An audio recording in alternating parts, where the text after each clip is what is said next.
नमस्कार जय जगन्नाथ सांग मैंने सानवी मामा रोसे ब्लॉग को आपण मान को बहुत बहुत स्वागत फ्रेंड्स। आज रेसिपी मुढ़ी मुआ तो आपण मैंने केमती घरे बनै करी खाई परिबे बहुत सहज उपाय रे।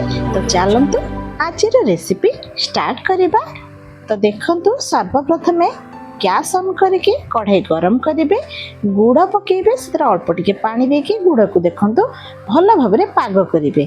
तो देखंतु एबे गुड़ भल भाव मेल्ट हो गला।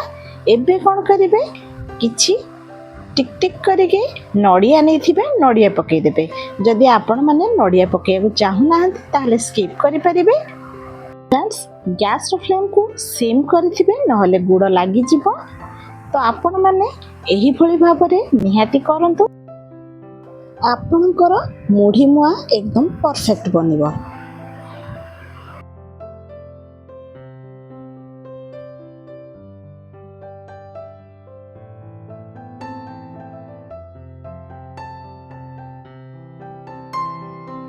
आपणकर गुड़ पागटा ठीक है कि नहीं आपण मैंने गोटे जगह पानी नहीं कि गुड़ को पकेबे।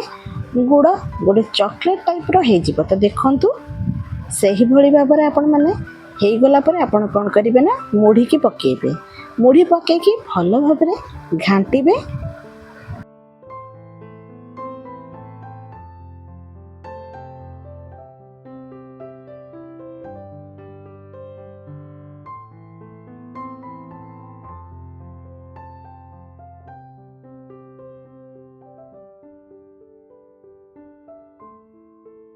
गैस फ्लेम को सेम करेंगे।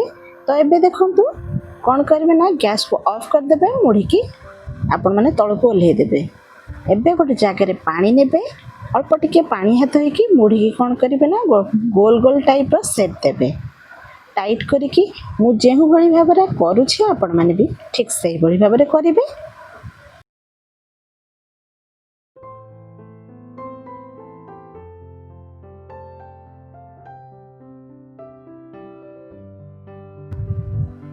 तो देखंतु एमती भल भाव में चापी चापी करेंगे।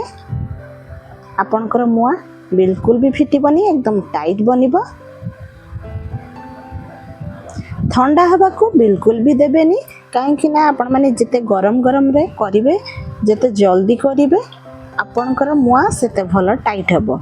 आ ठंडा हे गला पर कोन हबो ना आपणकर मुआ भल भाव में टाइट नबनी।